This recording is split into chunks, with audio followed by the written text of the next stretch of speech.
চলে এসেছি নতুন একটা রেসিপি নিয়ে। এখানে নিয়ে নিয়েছি আমি চিংড়ি মাছ। চিংড়ি মাছগুলো আমি ছাড়িয়ে নিয়েছি পরিষ্কার করে। এখন আমি এগুলোকে কেটে নেব।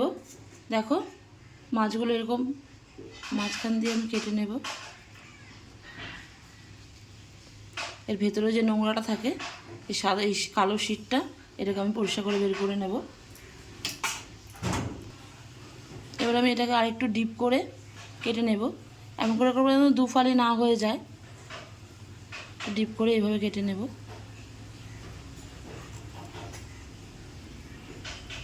এইভাবে কেটে নিচ্ছি।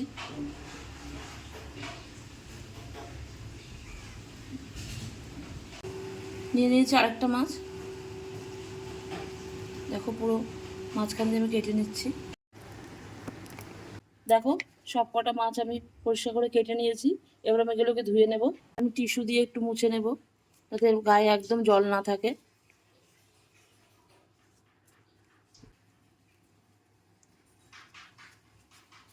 দেখো পুরো জলটা টেনে গেছে। দিয়ে দেবো হলুদ, দিয়ে দেবো লঙ্কার গুঁড়ো, দিয়ে দেবো রসুন বাটা, দিয়ে দেবো আদা বাটা, আর দিয়ে দেবো কাঁচা লঙ্কা বাটা, আর আমি দিয়ে দেবো পরিমাণ মতো নুন, আর আমি এখানে দিয়ে দেবো পাতিলেবুর রস। মশলাটাকে এখানে মিক্সড করে নেব। এবার আমি একটা একটা করে মাছ নিয়ে এই মশলার সাথে মাখিয়ে নেব। মাখিয়ে নিয়েছি সব কটা মাছ আমি মশলার সাথে মাখিয়ে নিয়েছি।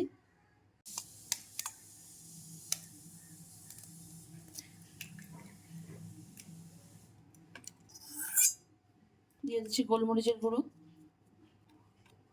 করে দিচ্ছি। এবার এটাকে ফুটিয়ে নেব।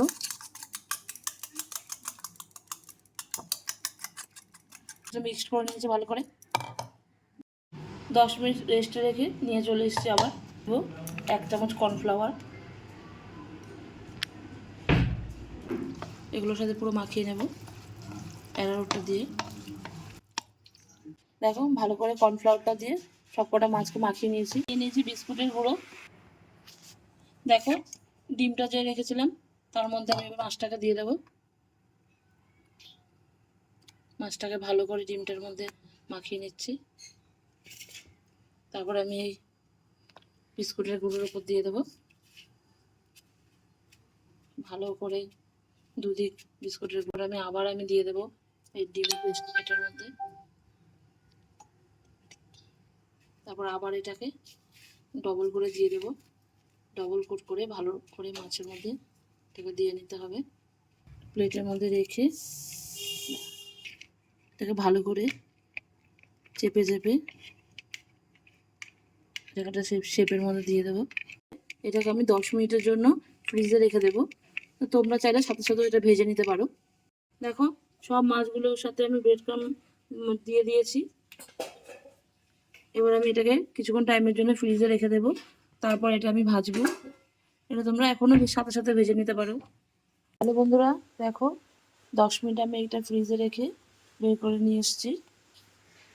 বসিয়ে দিয়েছি কড়াই, আর তেলটাও গরম হয়ে গেছে। এবার এক এক করে এর মধ্যে দিয়ে দেবো। দেখো একদিক করে এবার আমি এগুলোকে উল্টে দেবো। একদিকটা লাল লাল হয়ে গেছে। গ্যাসের ফ্লেমটা কিন্তু পুরো বাড়িয়ে দেওয়া যাবে না। এটাকে মিডিয়াম আঁচে আস্তে আস্তে করে ভেজে নিতে হবে, তাহলে মাছটা ভেতরে কাঁচা থেকে যেতে পারে। দেখো উল্টে দিয়েছি। দেখো এগুলো একদম লাল লাল করে ভেজে নিয়েছি চিংড়িগুলোকে। এবার আমি তুলে নেব।